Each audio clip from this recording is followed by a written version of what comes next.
Hey everyone, and welcome back to my channel, and welcome to my channel if you are new. My name is Ciera and I am a stay-at-home mom to my daughter Anastasia, who is 17 months old, and today I wanted to make a video about things that I wish I had known before I had a C-section.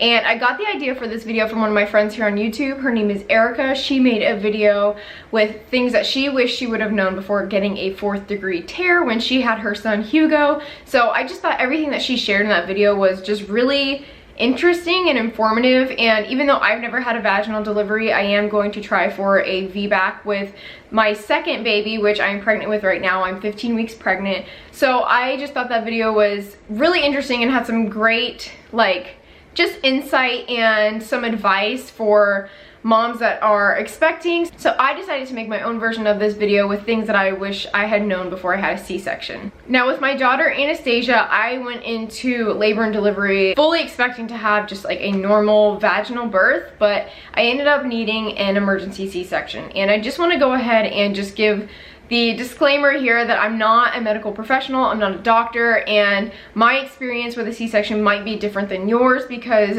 certain doctors and certain hospitals do things differently when it comes to that kind of stuff. So don't take everything that I'm saying as gospel. This is just everything that I learned from my personal experience that I feel will help you guys. So the first thing that I wish I had known is that your spouse or partner or whoever is there with you to help you through your labor and delivery process will not be able to go back with you immediately when you go back to have your surgery. And they are allowed to come back with you right before the baby is pulled out of your belly, but once they are, scrubbing your belly down and all of that good stuff, they're usually not back there with you during that whole process when the operation is getting started and all of that. So that is something that I definitely wish I would have known, because just going back and having my first baby and it ended up being an emergency C-section, I was a little bit scared when they told me that my husband couldn't come back with me, but he was allowed to be back right before the baby was born. But that would have been something nice to know before I went into the whole process. Now, the next thing that I wish I would have known is something that is a little bit scary. Like, it might scare some people, and I don't say this to scare anyone, but it's just fact, and it's just part of the procedures that they do when they are giving a C-section, and that is that your arms will be strapped down like flat out at your sides. And I honestly don't know the actual reason. I just assume that it's so you don't freak out and try and bump the doctors while they're operating on you, and so you don't contaminate anything. That's what I assume it's for. It's just procedure. It's not really to be scary, but when I went in there being alone and then they strapped my arms out flat out at my sides like that, it gave me a little bit of anxiety, because you're kind of in this vulnerable position, not being able to have your arms close to you, and having your belly cut open is a little bit scary.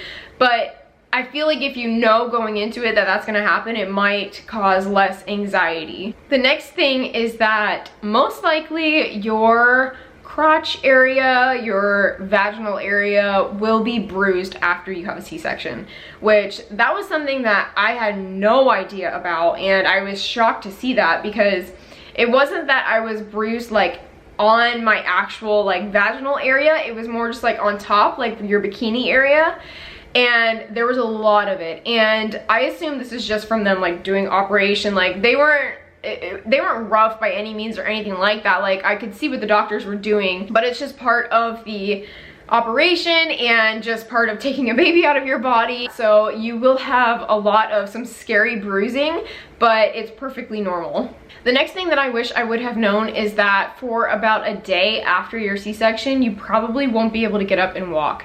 And this is most cases, because I've heard from a lot of other women that they experience the same thing, but I know that there are 1 or 2 people that I know personally that said they were able to get up a few hours after their C-section, and I kind of feel like it's a person by person basis and a doctor by doctor basis, if they think it's okay for you. But for the most part, you will not be able to get up right after you have your C-section for probably about a day.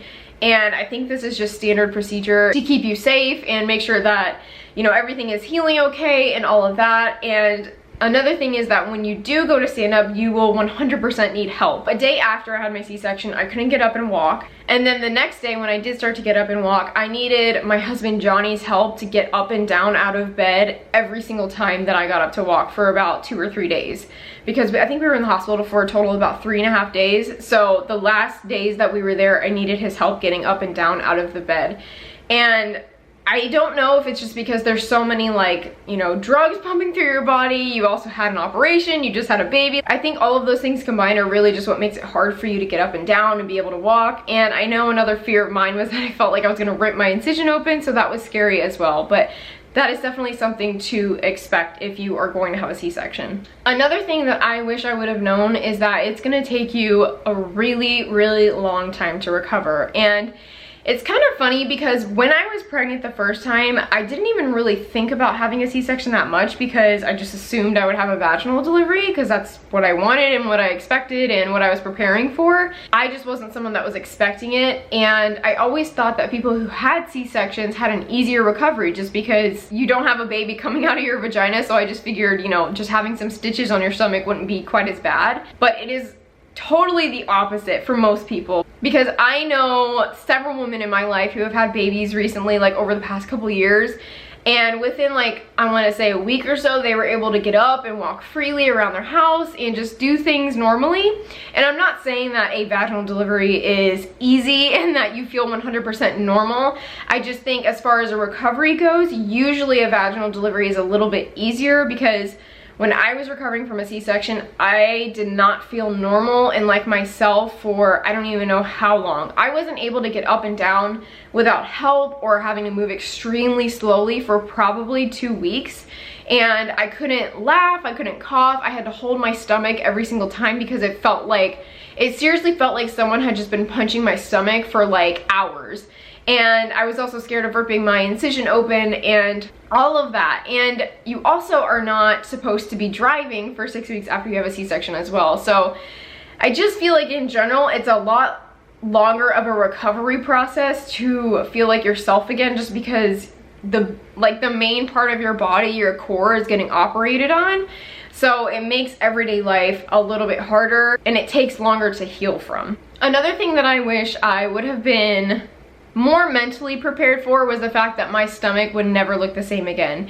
And when I was pregnant, I knew that when you get pregnant and have children, obviously your body changes, but I wasn't expecting the drastic change of having a giant scar across my stomach. I was prepared to, you know, have some saggy skin or stretch marks or, you know, have some extra weight on my body that wasn't there before, which I was fine with. And I honestly thought, you know, over time I'll get used to it, and, you know, you can always work on your fitness and stuff like that to help yourself feel better about your body. But as far as a C-section scar goes, there's not really a whole lot you can do with it. There are some remedies and some like scar mobilization massages that you can do, but that scar will never go away. And especially if you're someone that scars like really obviously, like me, I still have a giant red scar that's really puffy and it doesn't necessarily hurt, but it just changes the way my stomach looks, and it will never ever look the same again. And it almost leaves like an indent on my body, like my stomach isn't flesh with the rest of my body anymore. It's kind of like, if you look at it from the side, it's kind of like an indent. And that's just something that I kind of think will always be there. I'm someone who generally takes very good care of myself because I am a certified personal trainer, so I work out a lot and I like to eat healthy. It doesn't really matter how much exercising and dieting that I really do. I just think that's how my body looks now, and it took me a while to come to terms with that. But I think the more that you think about your C-section scar as something that shows that you brought your child into the world, it just becomes a little bit easier to embrace and accept. And the last thing that I wish I would have known was that once you have a C-section, you are generally considered higher risk during your next delivery. And this doesn't necessarily mean that your next pregnancy is considered high risk, but no matter what you choose as your birth option for your next child after a C-section, it's gonna be higher risk. One, because a C-section is higher risk, and the more C-sections that you have, the more risky they are. That's just how it works. And 2, if you decide to have a VBAC, that is also considered higher risk because there is the chance of uterine rupture, which is a whole nother thing that I could talk about forever, but it is a risk that you have with giving birth. And now the risk is extremely small, but it is there. So it is definitely something that a lot of doctors will shy away from. I know that my practice personally, they have certain guidelines around trying a VBAC, but I know that there are other practices and places that have like doulas and midwives and stuff like that, that they're more open and willing to do VBACs without even thinking about it. But for the most part, just standard medical practices that are affiliated with hospitals and just like doctors and things like that, they are very skeptical about doing VBACs. And luckily it's something that people are starting to warm up to the idea more of, just because there are more success rates with VBACs and more women are able to do them and they don't have uterine ruptures or anything like that. So I think that over time people will get less scared about the idea of a VBAC, but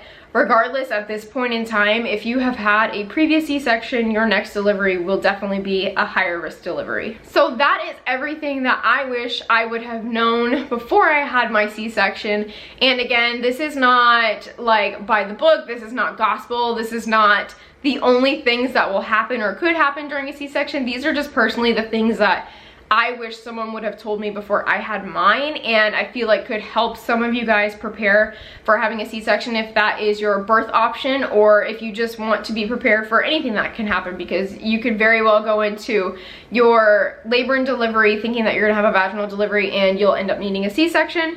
So I just wanted to share some of this advice and insight with you guys to help you feel a little more prepared and hopefully a little less anxious about a C-section if that is the route you go. So go ahead and leave a comment down below if you are someone that had a C-section and there's other things that you would also add to this list, or if you just had a vaginal delivery and there's things that you think other moms should know about a vaginal delivery. Go ahead and leave those down in the comments below. And if you guys have not subscribed to my channel already, go ahead and hit that subscribe button.